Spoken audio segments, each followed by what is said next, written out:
The Joker, the clown prince of crime, is known for many things. Insanity, gas that makes you insane, sweatpants, at least according to some new images released from Suicide Squad that appeared in Empire magazine. Let's take a little peek, shall we? There we go. Those are some classic sweatpants from the pink line at Victoria's Secret. Right? Yeah. Pimp coat. It says R on the side, maybe?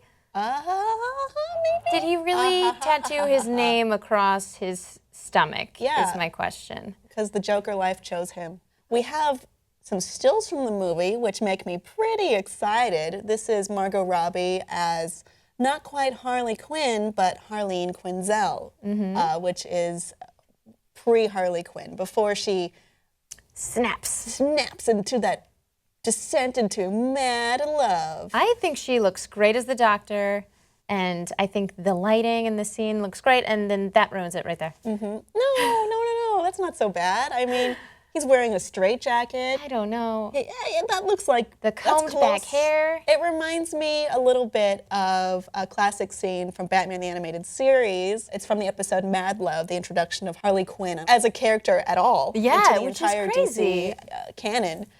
So she's, at this point, she's a hopeful, if not fame-hungry young psychologist treating the Joker, and in him she sees an opportunity to become prolific, and it doesn't really work out for her. Yeah, I'm really excited to see how much they include of Harleen Quinzel.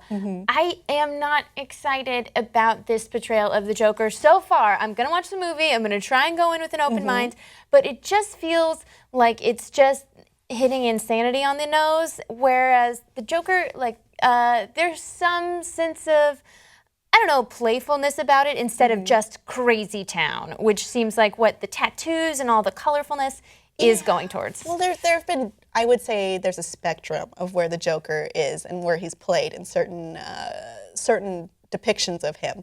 There are certain DC Universe animated movies where he's pretty much a psychopath and isn't really playful or fun or you can tell like he kind of is aware of what he's doing and is pathological about it. But there's other times where he giggles and plays a cat and mouse like game with Batman, and you don't really understand where he is. I think Mark Hamill did it really well in the animation and in the games.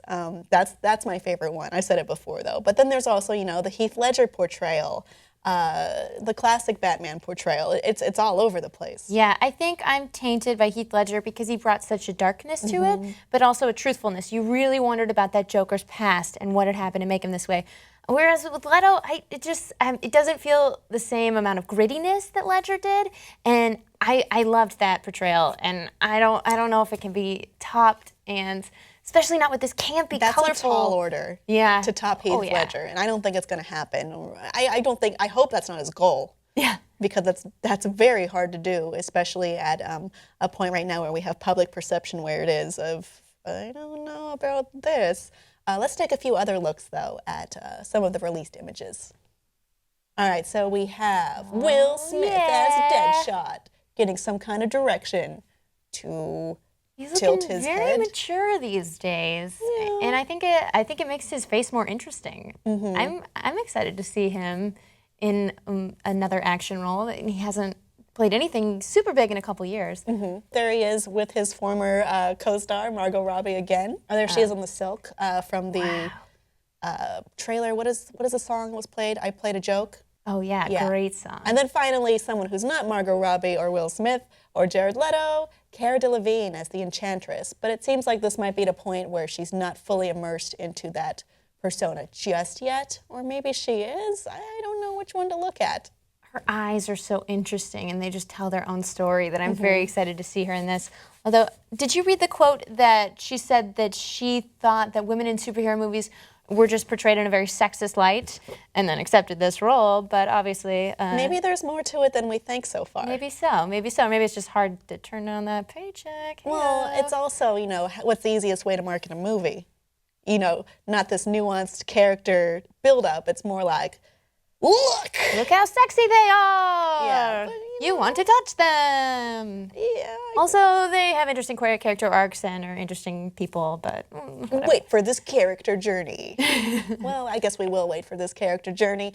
Audience, do you have any more clues about what's going on in Suicide from these released images? I'm not sure if they're officially released yet, but they are in Empire magazine coming out soon. Let us know what you think below in the comments, and please like and subscribe for more.